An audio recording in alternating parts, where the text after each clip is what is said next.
6th of August, as we have a very special guest joining us in the studio right now from the Partnership for a Drug-Free Iowa. Peter is here to talk about something where we just want to give people an idea of what is going on here in the state of Iowa. And it is important. You know, we have a lot of capital in our legislature. We've got good people, and they represent a lot of good people of Iowa. And for several years, we've had an ongoing debate about legalizing forms of marijuana for medicine. Downside is that that discussion has led a lot of children to think that marijuana is a good thing, when medicine from something is a lot different than using it recreationally. Now, Jason, you've been, talking about this for ever since we brought it up on the show. Well, and it represents at a lot of levels a misunderstanding of the chemistry of the plant. And what you're talking about mainly here is CBC, which is one chemical that marijuana plants can produce. There are different strains of marijuana. There's the stuff we grew in World War II to make rope and clothes. There's the stuff that people smoke.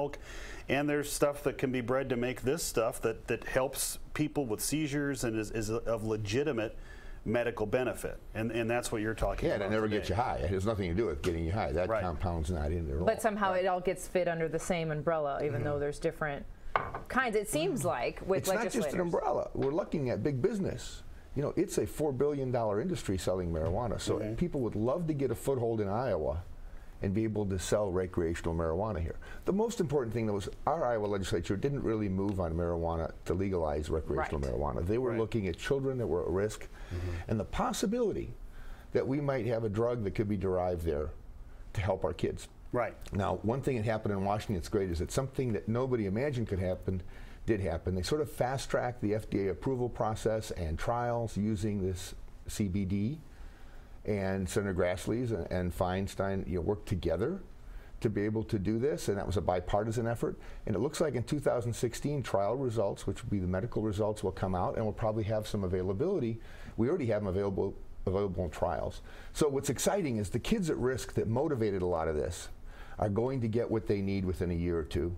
It frees up our legislature to work on education, work on taxes, work on a lot of other things that are really important to Iowans.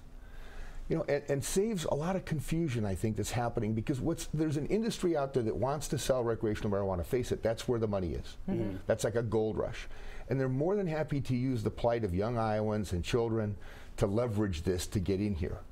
And by working with the conventional wisdom of the FDA and the pharmaceutical companies and our government in Washington, to take the wind out of that sail and focus on the medicine that our children need is really a good thing. But I would argue that even the plants that are bred to produce just the CBC and not the THC that recreational users use, I mean, we could grow that here. This could be an industry here, and we could grow the plant, we could produce the CBC, and we could help these young people, not just in Iowa, but across the country. I mean, I think maybe, and certainly you're making this effort, but maybe we could open our mind up a little bit about what we could do here in Iowa. Well, where something's produced, there's an economic machine there. Who's against anything in ag happening good in Iowa? It probably will take a long time to displace what acreage can do with corn and beans. But one thing that we've always talked about at the partnership, and our board of directors is sincere about, is the fact that we talk about Iowa as being a top producer of corn and beans and hogs and cattle. We believe the #1 crop in Iowa is children. And so we focus maybe inordinately much on protecting children from risk. And we've seen with the rise in marijuana use, a risk to our young children. We're really not trying to say what adults can or can't do, even though we might have an opinion. But we do realize that sometimes what adults do influence what children do. And when you put that together with the relatively volatile mix of a business that wants to profit off of what people might commonly term as addiction, we've got a dangerous combination. But this new legislation, actually not legislation, but this effort by our conventional medical and pharmaceutical businesses to provide this drug for the Iowans that need here really helps get the focus back on the medicines that need to be developed, which probably takes a huge amount of capital when you think about how much money they must invest.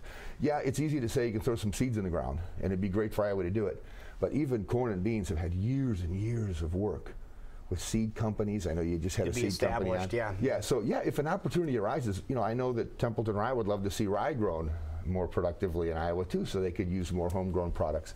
We're always looking for the opportunity, but we got to be careful when we confuse what children see as good and bad, and this is one arena where it's been a sort of a high Now, risk. talking about the plant that creates this, that we're talking about, this is just the plant that creates the CBD. Is this plant, can you use this plant for other for other uses besides just the good part of the plant? Well, here's what's happening. It's been fast-tracked. Now there's an interest in doing more research and growing more research crops. So now they're going to look to see what other applications there may be. At least now we've given them, the government sort of a kick in the butt saying do something. Right. But our federal government and the huge machine, the medical machine in America is starting to work on this.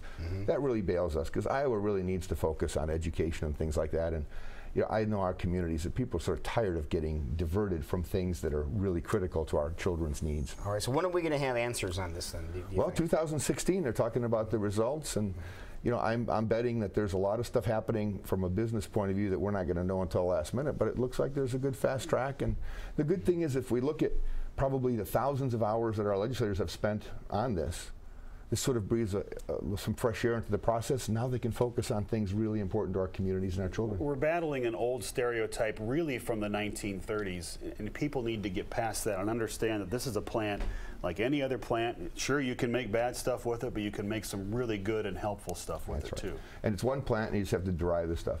There's another thing with marijuana. We have some good research. I don't know if you have the graph that I showed you to throw up on screen, but we know that if children believe a potentially high-risk behavior is not risky, they're more likely to do it, whether it's drinking and driving or cigarettes.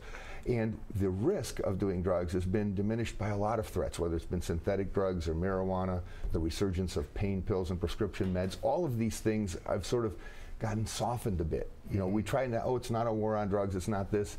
Our kids are the #1 crop we have in Iowa, so we have to work hard, be vigilant, and really pray that these kind of efforts continue to make the inroads they're making. And with marijuana, that's a huge one, because when young children grow up somehow confusing a drug recreationally with a medicine, it's very, very dangerous. If you're a businessman from a state where it's legal and you want to get into Iowa with your business, you can use that confusion to your advantage. We think Iowans are smarter, and we like the path that the potential legal drug is going down. Well, and I hope the legislators get smarter too about this. Yeah, I was going to say, you've been saying they've been moving in the right direction, but I don't feel like they're moving quickly enough when there's people out there that can utilize this, and they're like, oh, you can have it, but we just can't get it into the state for you. Well, the advantage is that the feds are doing it. And we get a lot more leverage when we get the feds doing this than just one state someplace. That's true. All right, Peter, people want to get some more information on this and what we were talking about here today. What's the easiest way to do this? They can go to our website at drugfreeiowa.org and give me a call. My number's on that website. Okay. Give me a call, send me an email. The dialogue's wide open. We're going to do anything we can to help protect our children and get them the things they need to be healthy. So partnership for drugfreeiowa.info. .org. Partnership for drugfreeiowa.org. .org. Got it. Thank you so much for being here. Thank you. Appreciate it. That's so really, much. really interesting. Thank you.